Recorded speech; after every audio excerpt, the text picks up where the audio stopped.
আপনার সত্যের সঙ্গী বরাক সত্য সংবাদ, সঠিক খবর, সুনির্দিষ্ট বিশ্লেষণ এবং বরাকের প্রতিটি মুহূর্তের খবর সব এক জায়গায়। শিল্পী জুবিন গার্গের আকস্মিক মৃত্যুর ঘটনায় তদন্ত চালাতে রাজ্য সরকার গঠন করেছে বিশেষ অনুসন্ধানকারী দল এসআইটি।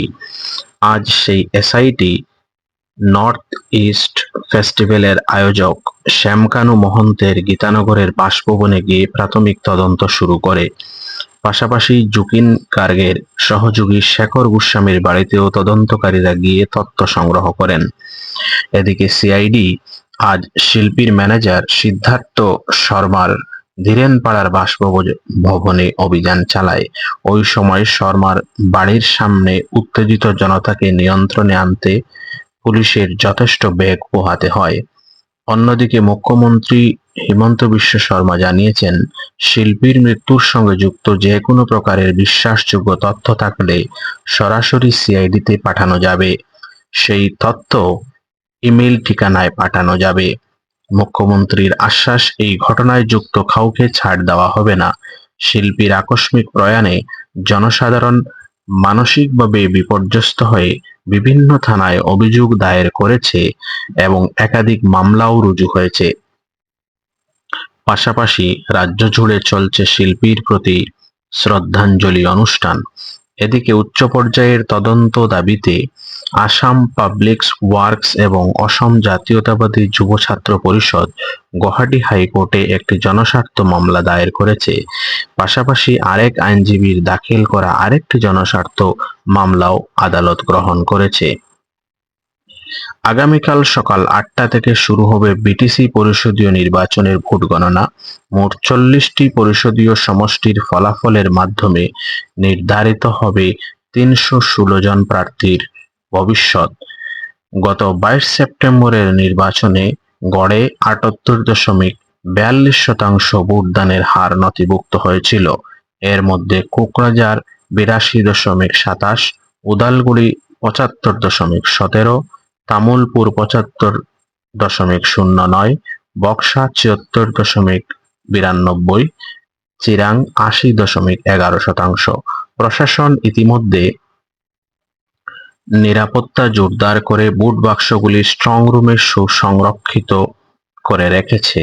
উদালগুড়ি জেলায় ৬৮ জন প্রার্থীর ভাগ্য নির্ধারিত হবে।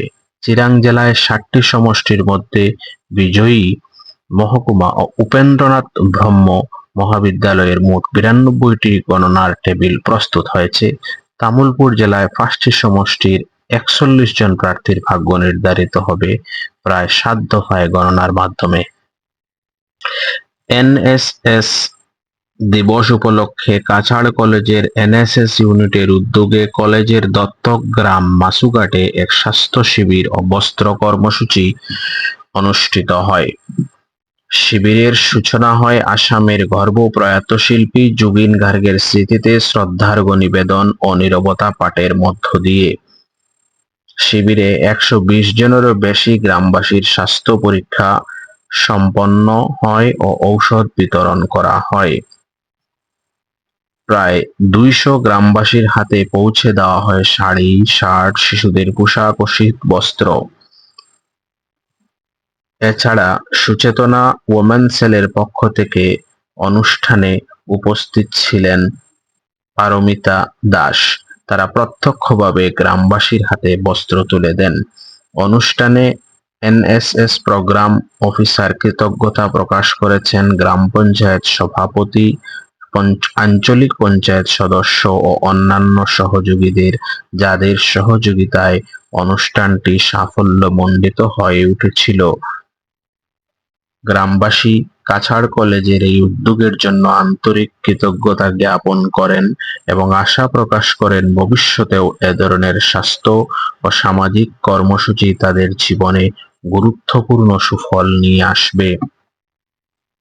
অন্তোদয় ও একাত্ম মানবতাবাদের প্রণেতা দার্শনিক পণ্ডিত দীনদয়াল উপাধ্যায়ের ১০৯তম জন্ম জয়ন্তী উপলক্ষে আজ শ্রীভূমি জেলা বিজেপির কার্যালয়ে ওনার স্মৃতির প্রতি শ্রদ্ধা জ্ঞাপনের জন্য এক সভা অনুষ্ঠিত হয়। সভায় পণ্ডিত দীনদয়াল উপাধ্যায়ের প্রতিকৃতিতে শ্রদ্ধা নিবেদন করা হয়। অনুষ্ঠানে দীনদয়ালের জীবনের বহু উল্লেখযোগ্য দিক নিয়ে আলোচনা করা হয়।